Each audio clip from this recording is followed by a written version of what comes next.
नमस्कार। विकास स्टडी में आपका एक बार फिर से स्वागत है। तो आई होप कि आप लोग अच्छे होंगे, स्वस्थ होंगे। तो आज हम बात करते हैं यूपी ट्रिपल एससी की। जैसा कि आज का डेट है 25 तारीख 25 मई 2021। तो जो हमारा उत्तर प्रदेश के जो हमारे लोक सेवा आयोग है, तो उसने कुछ घोषणा की है। एक नई खुशखबरी है। कहाँ से?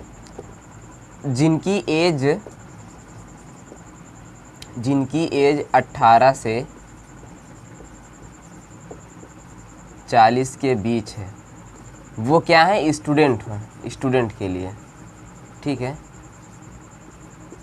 जिनकी एज 18 से 40 के बीच है, वो स्टूडेंट के लिए बहुत ही अच्छा मौका है। अभी उत्तर प्रदेश लोक सेवा आयोग ने दिया है कि क्या है कि आप लोग जैसा कि जानते हो कि एक साल पहले उत्तर प्रदेश लोक सेवा आयोग ने जो भी भर्तियां करते थे, जो भी भर्ती वो लोग करते थे, चाहे वो समूह का की हो, समूह ख की हो या समूह ग की हो, तो उसमें एक नया तब्दीली किए हैं। नया तब्दीली ये की है, एक उन्होंने एग्ज़ाम लाया है। एक एग्ज़ाम लाया है पीईटी, जिसे हम बोलते हैं प्री एग्ज़ामिनेशन टेस्ट, ठीक है। Pre examination test. तो इसको पहले आपको क्वालिफाई करना होगा। ये जो क्वालिफाई कर लेते हैं उन्हीं को क्या बोलते हैं, उन्हीं को मुख्य मेन एग्ज़ाम में बैठा दिया जाएगा, ठीक है। जैसा कि हम जानते हैं, आपको बता दें, आज का एक नया नोटिफिकेशन है, ठीक है। जो ये न्यू नोटिफिकेशन है आज का,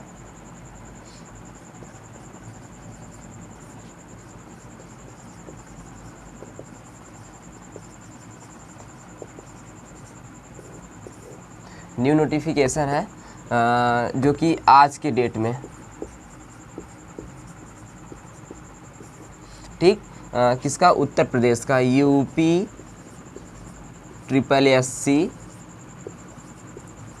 पीईटी 2021, ठीक है। ये जो यूपी ट्रिपल एससी है, माफ़ कीजिएगा, मिस्टेक हो गया। ये जो यूपी ट्रिपल एससी पीईटी का एग्ज़ाम है, उत्तर प्रदेश लोक सेवा आयोग का प्री एग्ज़ामिनेशन टेस्ट करवाता है। तो प्रारंभिक अर्हता परीक्षा, तो वो ये एक ऐसी परीक्षा है। पहले हम पीईटी के बारे में जान लेते हैं। पीईटी क्या है? पीईटी उत्तर प्रदेश सरकार के द्वारा लाया गया एक प्रारंभिक अर्हता परीक्षा है, जो कि एक योग्यता तय करता है 18 से 40 वर्ष के बीच के छात्रों का, ठीक है। तो जो भी गवर्नमेंटेड जॉब के लिए अप्लाई करना चाहते हैं उत्तर प्रदेश सरकार में, तो वो क्या करेंगे? पहले उनको ये पीईटी एग्ज़ाम क्या करना होगा? क्वालिफाई करना होगा। अगर ये पीईटी एग्ज़ाम क्वालिफाई कर लेते हैं, तब इसके बाद इनको मेंस एग्ज़ाम में बैठने के लिए दिया जाएगा, वो भी कट ऑफ के अनुसार, ठीक है। जैसे अगर किसी का अगर वो 45% के ऊपर हैं, अगर वो 45% के ऊपर हैं, तब उनको हम बता देते हैं 10+2 लेवल की जो भी वैकेंसी आएंगी, कलर की आएंगी, वो उसके मेन एग्ज़ाम में बैठ सकते हैं। कहाँ बैठ सकते हैं? मेन एग्ज़ाम में बैठ सकते हैं।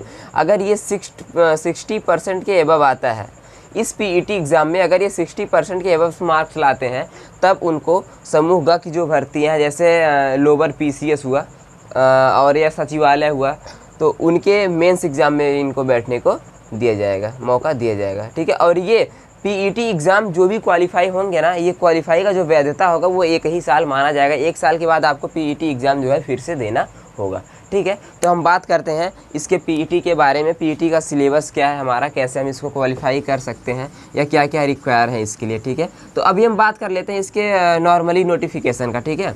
हम बात कर लेते हैं पहले इसके नॉर्मली नोटिफिकेशन का, कि जो भी ये रजिस्ट्रेशन की जो डेट है,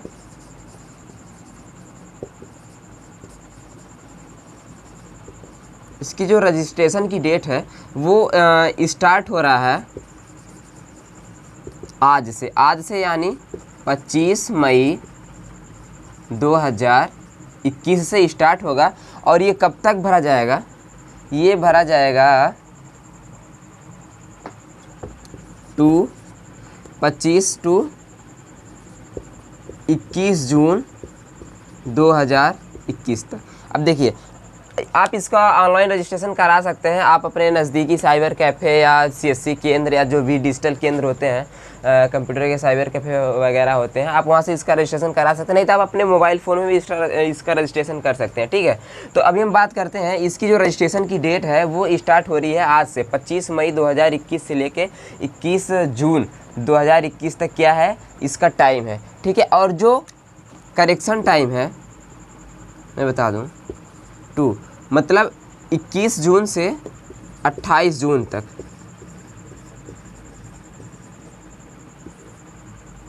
ये करेक्शन का टाइम है। कहाँ कब का करेक्शन का।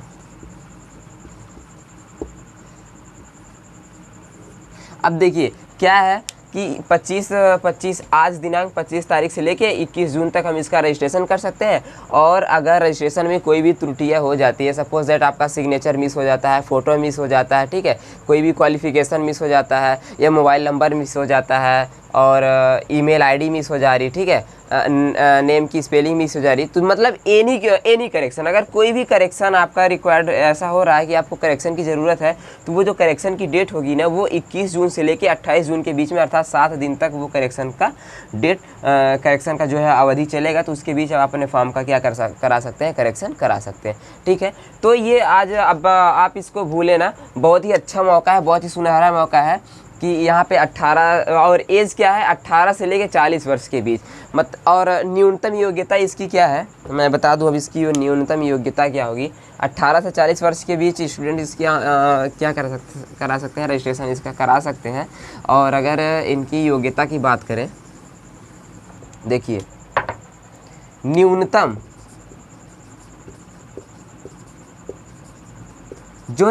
योग्यता है इनकी, न्यूनतम योग्यता इनकी 10वीं पास है और अधिकतम कोई भी हायर एजुकेशन होगा, कोई भी हायर क्वालिफिकेशन हो, वो मैटर नहीं करता।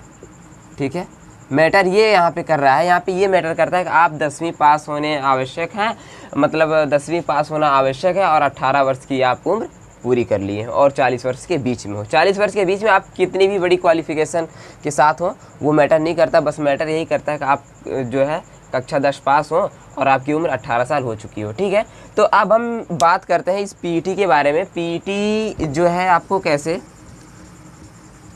ये जो पीईटी है ना, जो पीईटी का एग्ज़ाम होगा, जो पीईटी का एग्ज़ाम होगा, पीईटी होता क्या है, पीईटी ये है ना कि प्री एग्जामिनेशन टेस्ट,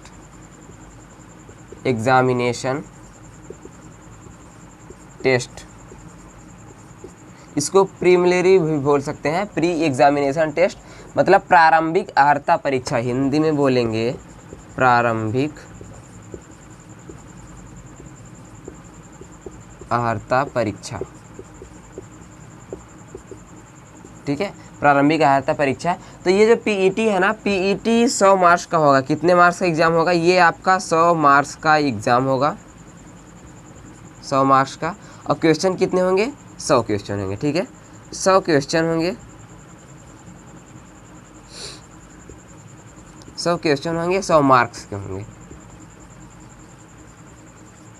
एक क्वेश्चन 1 मार्क्स का होगा। और यहाँ पे अगर ये तो क्लियर हो गया कि 100 क्वेश्चन होंगे, 100 मार्क्स के होंगे। अब हम बात करते हैं इसके सब्जेक्ट सिलेबस की। किसकी बात करते हैं, सब्जेक्ट सिलेबस की। लेकिन हाँ भाई, इसका ये बात है कि जो इसकी सब्जेक्ट सिलेबस है ना, सब्जेक्ट सिलेबस इसमें 15 सब्जेक्ट हैं, 15 विषय हैं, 15 विषय हैं जो कि 100 मार्क्स के होंगे, 100 नंबर के होंगे। ठीक है, 15 विषय हैं पीईटी एग्ज़ाम के। तो ये आप मतलब इसका रजिस्ट्रेशन करवा लेंगे आप। और पीईटी का आप एग्ज़ाम जैसे ही देखते हैं, अगर आप अगर क्वालिफाई हो जाते हैं, क्वालिफाई होने के बाद तो जो भी हमारे उत्तर प्रदेश लोक सेवा आयोग, उत्तर प्रदेश लोक सेवा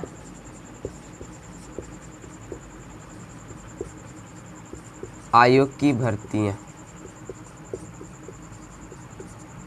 अब देखिए, उत्तर प्रदेश लोक सेवा आयोग की जो भी भर्तियां होंगी, चाहे वो समूह ग की भर्तियां हों, समूह ग की भर्तियां का मतलब यहाँ पे ये है कि ये समूह ग के लिए ही होगा, जो लेवल सी होता है उसके लिए ही होगा। जैसे आपके हो जाते हैं सचिवालय में हो जाते हैं ना, सचिवालय में असिस्टेंट सचिवालय हो जाते हैं, और गन्ना के अधिकारी जो चीनी मिल के अधिकारी हो जाते हैं, और आपके लोअर पीसीएस इसके अंतर्गत आते हैं। ठीक है, ये सब के मेंस एग्ज़ाम में आप बैठेंगे। अगर आप पीईटी क्वालिफाई कर लेते हैं, सपोज दैट आपके पीईटी एग्ज़ाम में आप 60 मार्क्स के साथ क्वालिफाई करते हैं, पीईटी एग्ज़ाम को आप 60% मार्क्स के साथ अगर आप क्वालिफाई करते हैं, तब आपको क्या करना होगा, आपको तब उत्तर प्रदेश लोक सेवा आयोग जो है जब ये भर्तियाँ निकालेगा, सपोज दैट आपकी भर्ती अगर निकाल रहा है सचिवालय की,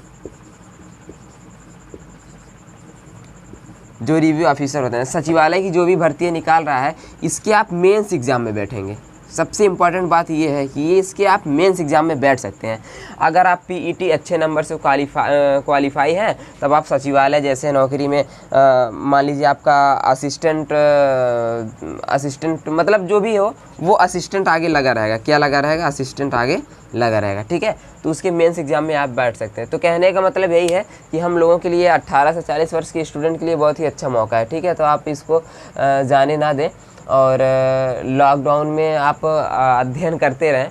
ठीक है, अब जैसे कि बात करें 18 से 40 एक बार फिर से हम रिवाइज़ कर देते हैं ना, एक बार फिर से हम रिवाइज कर देते हैं कि 18 से 40 वर्ष के लोगों के लिए नोटिफिकेशन आया है। आज दिनांक 25 मई 2021 से लेके 21 जून 2021 तक, कहने का मतलब नियर अबाउट एक महीने तक आपका क्या होगा, रजिस्ट्रेशन होगा। रजिस्ट्रेशन आपको करने हैं, फिर रजिस्ट्रेशन के बाद अगर आपको त्रुटि की आवश्यकता हो रही है कि कोई त्रुटि हो गई, अगर उसका करेक्शन करना है, तो आप वो करेक्शन कर सकते हैं 7 दिन, अर्थात 28 जून तक आप करेक्शन कर लें। उसके बाद आपका एग्ज़ाम का डेट अभी नोटिफाइड सून है। ठीक है, अभी एग्ज़ाम का डेट आया नहीं है। आप जानते हैं जो भी एग्ज़ाम आने वाले थे या जो भी डेट कंफर्म हो गए थे, वो भी पोस्टपोन हो चुके हैं ना कोविड-19 के कारण, तो इसीलिए इसका भी एग्ज़ाम डेट नहीं आया। ठीक है, और हाँ, जनरल ओबीसी हम अभी चेक करके आपको बताते हैं जनरल ओबीसी के लिए कितना जो है वो लगेगा, फ़ीस जो भी है जनरल और ओबीसी के लिए जो भी फ़ीसें हैं। ठीक है, तो जनरल और ओबीसी के लिए हम बता दें आपको, जनरल और ओबीसी के लिए 185 रुपया है, एससी एसटी के लिए 95 रुपया है। ठीक है, तो इसका जो फीस है, हम एक पॉइंट छूट गया था, एप्लीकेशन फ़ी। ठीक है,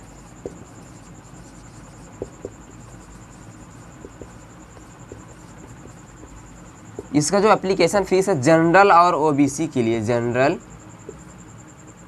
और ओबीसी के लिए 185 रुपया है। कितना है? 185 रुपया है। और एससी एसटी के लिए, एससी एसटी के लिए, और एक हो गया दिव्यांग समझते हैं ना आप, दिव्यांग, विकलांग जिसे बोलते हैं। ठीक है, दिव्यांग के लिए 25 रुपया, एससी एसटी के लिए 50 रुपया। ठीक है, एससी एसटी के लिए 50 रुपया है, और जनरल ओबीसी के लिए 185 रुपया है। माफ़ कीजिएगा, एससी एसटी के लिए 95 है। कितना है? 95। अब देखिए, ये एप्लीकेशन का जो फीस निर्धारित किया गया है ना लोक सेवा आयोग द्वारा, तो जनरल ओबीसी 185 रुपया पे करेंगे। ठीक है, रजिस्ट्रेशन के लिए, और एससी एसटी 95 रुपये पे करेंगे। और जो दिव्यांग, जो विकलांग के अंतर्गत आएंगे, चाहे वो जनरल हो, ओबीसी हो, एससी हो, एसटी, उससे मतलब नहीं, अगर वो विकलांग है, दिव्यांग है, तब उनको 25 रुपया पे करना होगा। ठीक है, तो अब यही है। अब इसके सिलेबस की बात कर लेते हैं। 15 सब्जेक्ट हैं इसके। कितने सब्जेक्ट हैं? 15 सब्जेक्ट हैं इसके। 15 सब्जेक्ट हैं। पहला तो हम लेते हैं जियोग्राफी से। पहला आपका जियोग्राफी हो गया, इकोनॉमिक्स हो गया, और हिंदी और English, Sanskrit,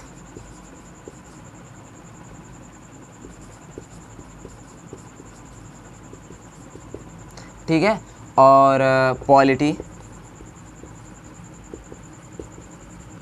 history, Indian history, ठीक है, इंडियन हिस्ट्री, हिस्ट्री में आपको क्या आएगा, इंडियन हिस्ट्री।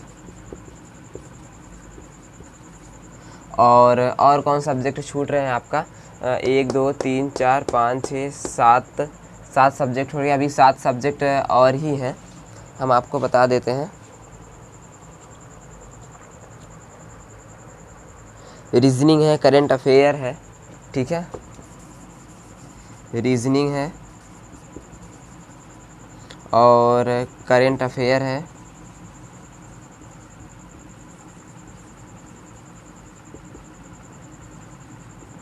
रीजनिंग है, करंट अफेयर है, जनरल अवेयरनेस है जिसे हम जीए बोलते हैं, ठीक है, जनरल साइंस है, सामान्य विज्ञान है, ऐसे तमाम मतलब, और आपका ईवीएस है जिसे हम पर्यावरण बोलते हैं, ठीक है। सबसे 5 क्वेश्चन, और आपका अर्थमेटिक है, क्या है, अर्थमेटिक मतलब गणित, मैथ है, मैथ में एक टॉपिक आपका अर्थमेटिक हो गया, एक टॉपिक आपका होगा डीआई होगा, डाटा इंटरप्रिटेशन का डीआई होगा, और दूसरा आपका होगा ग्राफ का जो होता नहीं है, डीआई डाटा इंटरप्रिटेशन का, और एक ग्राफ का होता है। कहने का मतलब, और अर्थमेटिक मतलब मैथ का 3 है, अर्थमेटिक है, डीआई है, ग्राफ है। तो अर्थमेटिक से आपका 5 नंबर का आएगा, डीआई से 5 नंबर का, और ये क्या है, ग्राफ से आपका 5 नंबर का आएगा। कहने का मतलब जितने भी सब्जेक्ट है, 15 सब्जेक्ट है ना, 10 नंबर, 5 नंबर करके आपको टोटल कितने नंबर का हो जाएगा, ये टोटल जो 15 सब्जेक्ट हैं, 15 सब्जेक्ट के 100 क्वेश्चन होंगे, QUEST 15 क्वेश्चन, 100 क्वेश्चन 100 मार्क्स के, 100 मार्क्स। और हाँ, निगेटिव मार्क है कि नहीं, बहुत ही इंपॉर्टेंट बात है आप लोगों के लिए या हम सब के लिए कि निगेटिव मार्क, इसका निगेटिव मार्क कितना है पता है, इसका निगेटिव मार्क 1/4 है, 1/4 कितना है, 1/4, ठीक है, 1/4 इसका क्या है, निगेटिव मार्क है। तो कहने का मतलब अगर आपका 4 क्वेश्चन गलत होता है तो जो सही आप किए रहेंगे उसमें से 1 नंबर आपका क्या हो जाएगा, माइनस हो जाएगा, कट जाएगा, ठीक है।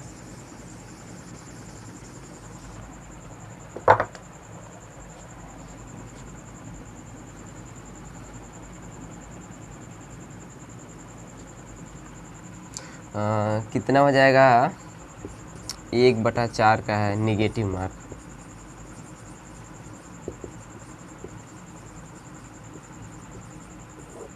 एक बटा 4 का निगेटिव मार्क्स है। और कहने का मतलब अगर आप 4 गलत करते हैं, जो आप सही किए रहेंगे ना, उसमें से 1 माइनस हो जाएगा, कट जाएगा 1, ठीक है। ये निगेटिव मार्क का मतलब होता है। कहने का मतलब सपोज दैट आप 10 क्वेश्चन किए हैं, आप 10 क्वेश्चन का आंसर जो है सही दिए, ठीक है, आपका 10 नंबर इधर एक्यूरेट हो रहा है। लेकिन अगर आप 10 नंबर के ऊपर जाते हैं या 20 नंबर के ऊपर, जहाँ भी आप अगर 4 गलतियाँ कर देते हैं, तो 4 गलतियाँ का वो तो गलत तो हो ही गया आपका 4, उसका तो नंबर मिलना ही नहीं है। जो आप 10 सही किए रहेंगे ना, उसमें से 1 कट जाएगा, तो आपके कितने बचेंगे, 9 बच जाएंगे। इसलिए आपको बहुत ध्यान से देना है, -1/4 का है, ठीक है। तो आप लोग बिना लेट किए हुए आप लोग अपना पढ़ाई कीजिए और रजिस्ट्रेशन करवाइए, और पीईटी का एग्ज़ाम ज़रूर दीजिए। पीईटी का एग्ज़ाम देना बहुत ही अनिवार्य है, क्योंकि आप उत्तर प्रदेश लोक सेवा आयोग की जो भी भर्तियां देखेंगे ना, तो जो भी आप गवर्नमेंट जॉब लेना चाहेंगे, उसके लिए आपको पीईटी का क्वालिफाई करना बहुत ही ज़रूरी है। और हाँ, अगर आप पीईटी क्वालिफाई कर लेते हैं तो उसकी जो वैधता, आपकी जो क्वालिफाई की जो वैधता होती है ना, देखिए बता दूँ, पीईटी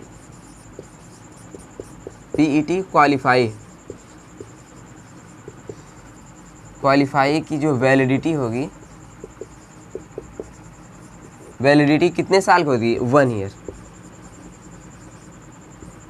1 साल की वैधता होगी। पीईटी एग्ज़ाम क्वालिफाई की वैधता 1 साल की होगी। अगर आप उस 1 साल में जॉब अगर नहीं ले पाते हैं दुर्भाग्यवश, तब आपको फिर से मौका दिया जाएगा आप फिर से पीईटी का एग्ज़ाम देंगे, ठीक है, फिर आप क्वालिफाई होंगे, फिर आपको 1 साल का क्या दिया जाएगा, वैधता दिया जाएगा, ठीक है। तो आई होप को आपको ये सब UPSSC पीईटी के नोटिफिकेशन के बारे में, सारी डिटेल्स के बारे में आपको सही से जानकारी हो गया होगा। और हाँ, अगर जहाँ भी आपको कन्फ्यूज़न लगता है, कोई भी कन्फ्यूज़न है कि पीईटी का एग्ज़ाम कब होगा, या जो है आपका एज क्या है, ठीक है, या इसके जो फीस है उसमें, अगर मतलब कोई भी नोटिफिकेशन, इस नोटिफिकेशन को लेके अगर कोई भी कन्फ्यूजन होगा, आप तुरंत कमेंट बॉक्स में पूछिएगा, मैं उसका रिप्लाई तुरंत दूंगा, ठीक है। और फ़िलहाल अब बस आज के लिए बस इतना ही, ठीक है, धन्यवाद।